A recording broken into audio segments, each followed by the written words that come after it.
Hello, everybody, and welcome to my overview of the KSP2 map, version 1. And this is going to go in my Kerbal Space Program 2 file on YouTube. As you can see, this is pretty incredible, really. You can zoom out this far. So this is the Kerbal Space Center on Kerbin.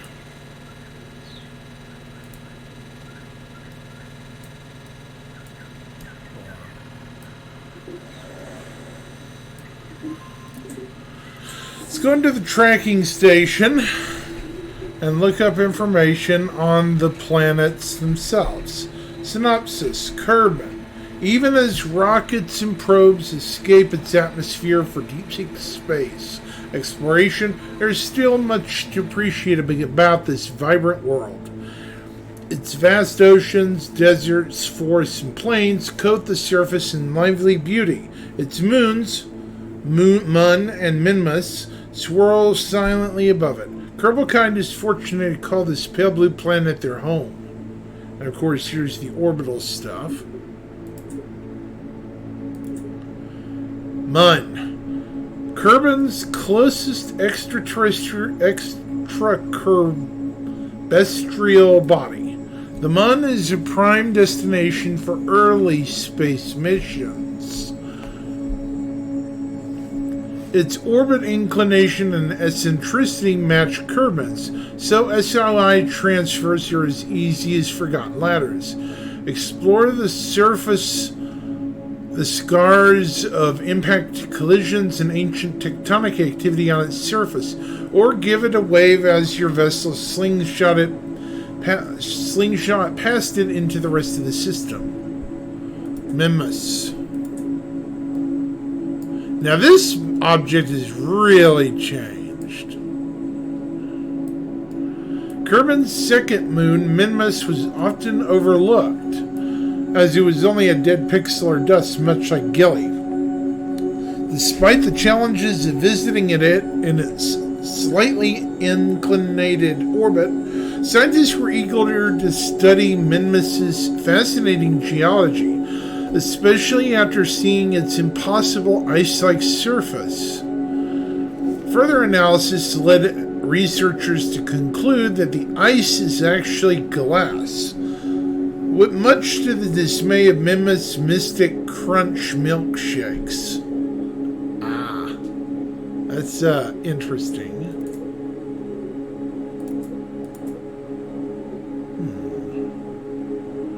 Can we focus on the sun?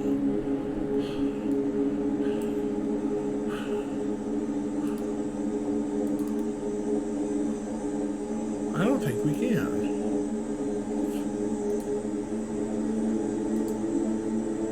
Here's the sun. It doesn't really have a descriptor on it.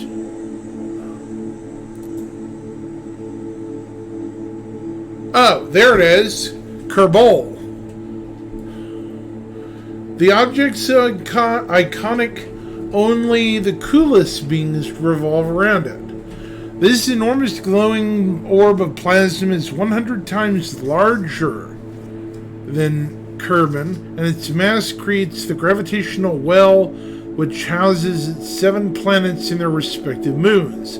Despite its mesmerizing aura, Kerbal Space Program's legal welfare team would like to take this moment to remind you, do not stare at the sun. Okay, that's funny.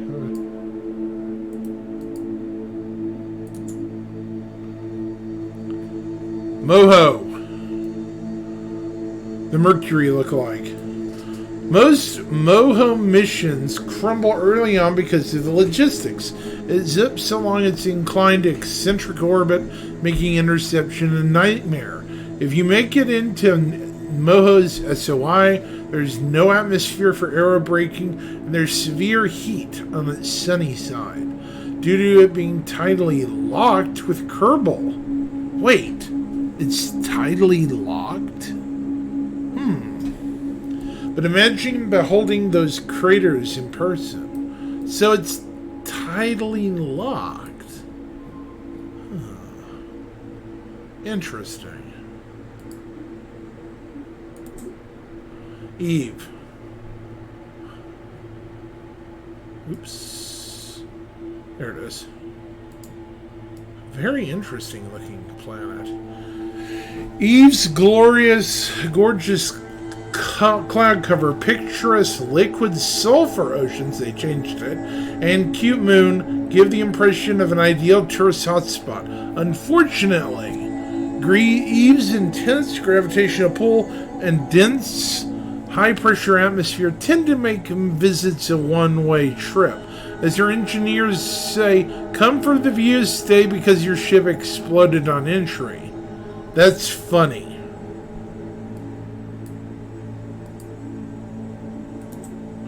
And here's Gilly.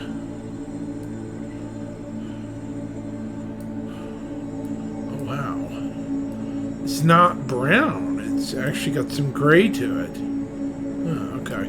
Gilly is the smallest celestial body in the Kerbolar system. In fact, it took years to officially discover because researchers mistook it for a crumb on their telescope lenses. Its gentle gravitational pull and lack of atmosphere often leads to objects bouncing off its surface and back into orbit around Eve. Please be cautious while taking brisk walks. So that's the inner part of the system. Duna and Ike.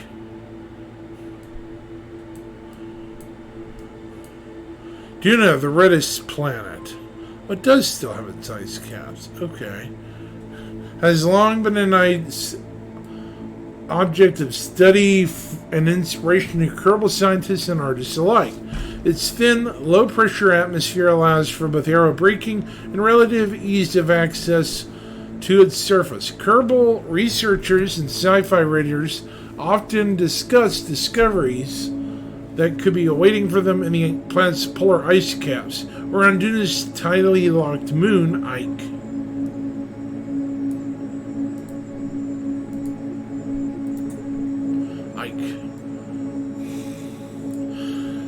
Ike loves visitors, even when said visitors were planning to go to Duna.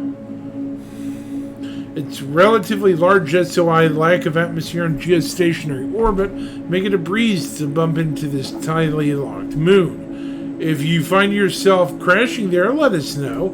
We'd love more data on Ike's dormant stratovolcanoes. Yeah, it does have volcanoes. Okay. And mostly untouched ashfall regions. Oh, and we'll set up a rescue operation. That's funny. So where are we?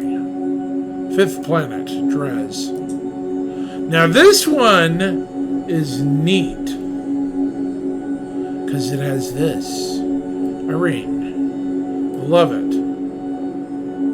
Drez, a dwarf planet. Drez has the gravitational pull to round itself as it orbits the sun, but it doesn't rule its inclined eccentric orbit like a parent planet. It tends to hang out with other space objects rather than tell them to become moons or get lost. Drez also is home to a lovely ring system and rad equatorial ridge. How unique. This looks more like it's based on Ipetus now, a moon of Saturn. Very.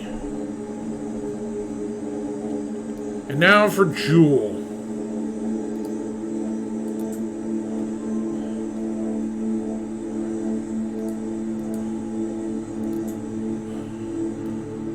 By far the flashiest planet in the Kerbolar system. Jewel is gas giant with massive gravitational pull and 5 moons. Oh, it even has a great green spot. Look at that.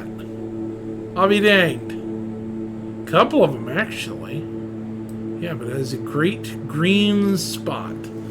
There is no land to land on, and the atmospheric pressure destroys anything Kerbals throw toward its center. However, the upper layers of clouds are ripe for studying watercolor paintings.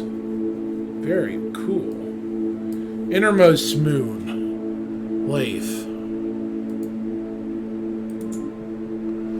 Do you like gleaming oceans, sandy beaches, and breathable air? Pack your bags and take a trip to the Jewel of Jewel, Lathe. The Kerbin-like atmospheric density is sure to keep you comfortable. Whether you're picnicking on the shore or studying impact craters, if you ever feel too familiar, just look up to enjoy the stunning views of the resident gas green giant.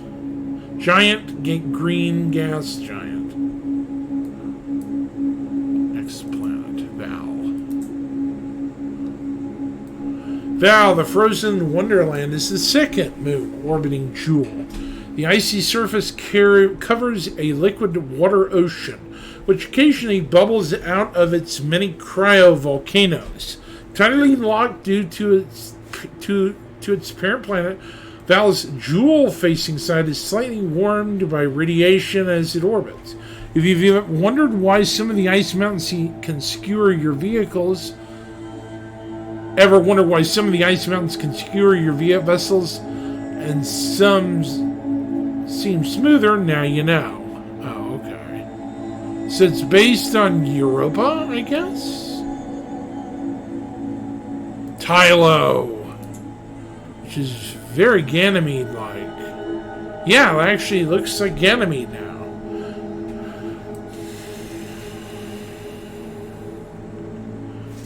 If you've ever wanted to visit Jewel, you'll need to know about Tylo, its third moon. It's about as large as Kerbin with less mass and relatively strong gravity.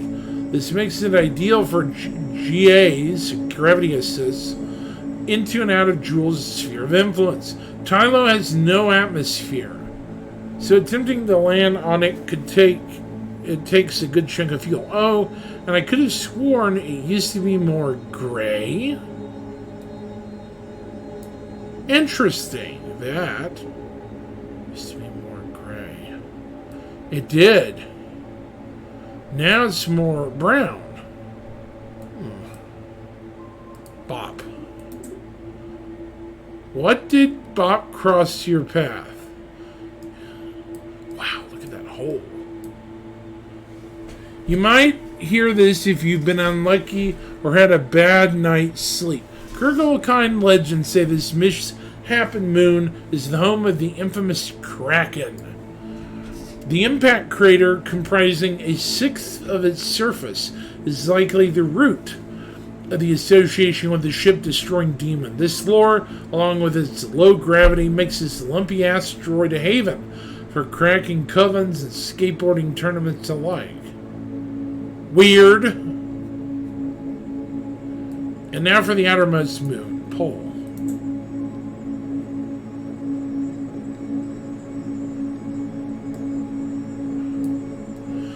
Jewel's smallest moon is bursting with geothermal activity. Sulfuric compounds spew from volcanoes, while deposits of sulfur dioxide ices create small spires along the surface. Pole's bright yellow appearance and low gravity, as well as the spikes, give it a "don't come near me" vibe. We're also getting radiation readings from it, so maybe Pole really doesn't want us around. And finally, the final planet, Elu.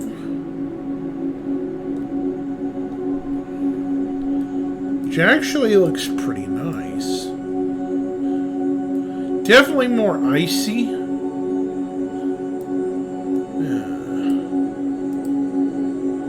Elu is Kerbin's most distant orbiting body. This dwarf planet seems to enjoy its lonely, high eccentric orbit, though it does slip into Jewels for brief visits. Missions here are costly, given Elu's orbit, low gravity, lack of atmosphere, and spotty solar power potential. Even so, the difficult trip is worth it to see the frozen cliffs up close. Wow. Crazy stuff.